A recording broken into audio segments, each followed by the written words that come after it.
Սիրելի հայրենակիցներ, հարգելի պատգամավորներ, այսօր մենք ունենք զորակոչի հետ կապված լրջագույն խնդիր։ 2025 թվականին բանակ է զորակոչվել զորակոչի ենթականների ընդամենը 35%-ը։ Իսկ զինվորների թվի 30%-ի չափով տղաներ հրաժարվել են Հայաստանի քաղաքացիությունից։ Ստացվում է անարդար եւ անհավասար իրավիճակ։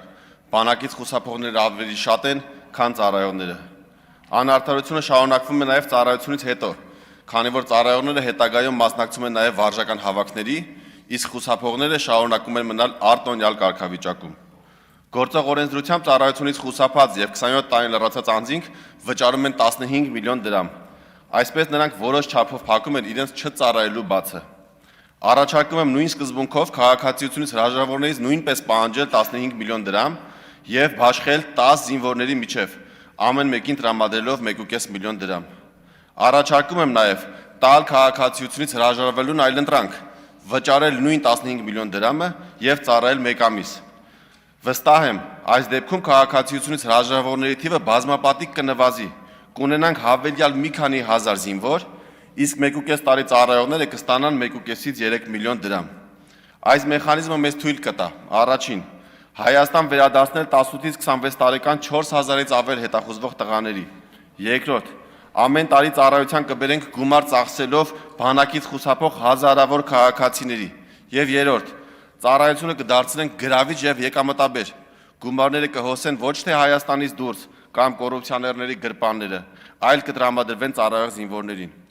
Եթե գործող օրենսդրությամբ 27 տարի լրացած տղաները կարող են վճարել 8 միլիոն դրամ եւ ծառայել 1 ամիս, ապա ինչու նման հնարավորություն չտալ 2 անգամ ավելի մեծ գումար վճարելու դեպքում 25 կամ 26 տարեկաններին։ Օրենքի ընդունմամբ կշահեն բոլորը, եւ պետությունը, եւ բանակը, եւ ծառայող զինվորը, կտուժեն միայն բանակից փողով մարդ ազատողները։ Սիրելի պատգամավորներ, խնդրում եմ ձեզ, հնարավորություն տվեք, որպեսզի նախագիծը քննարկվի լիագումար նիստերի դահլիճում։ Խոստանում եմ ընդունել բոլոր պետության համար շահավետ առաջարկները։ Եվ իրականում այս քվեարկությունը ոչ թե նախագծին կողմ քվեարկություն է, այլ որպեսզի նախագիծը մտնի քննարկման փուլ։ Քննարկման փուլում, եթե կհնչեն մտքեր, կարծիքներ, մենք ժամանակ կունենանք քննարկելու, մի բան ակնհայտ է, մենք ամեն օր կորցնում ենք 10-ից ավել զինվոր։ Այսինքն 1 տարի հետաձգումը մեզնից տանում է առնվազն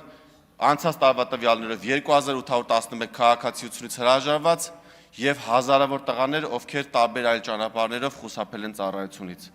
Եվ այստեղ տուժում է ծառայող զինվորը, որովհետև ինչպես թվերն են ցույց տալիս, ծառայողները մի քանի անգամ ավելի քիչ են չծառայողներից։ Այս նախագիծը ծառայող զինվորների համար է։ Շնորհակալ եմ։ Բաժանորդագրվեք Արմատ մեդիայի ալիքներին սոցցանցերում։ Հետևեք մեզ նաև Armat Media AM կայքում։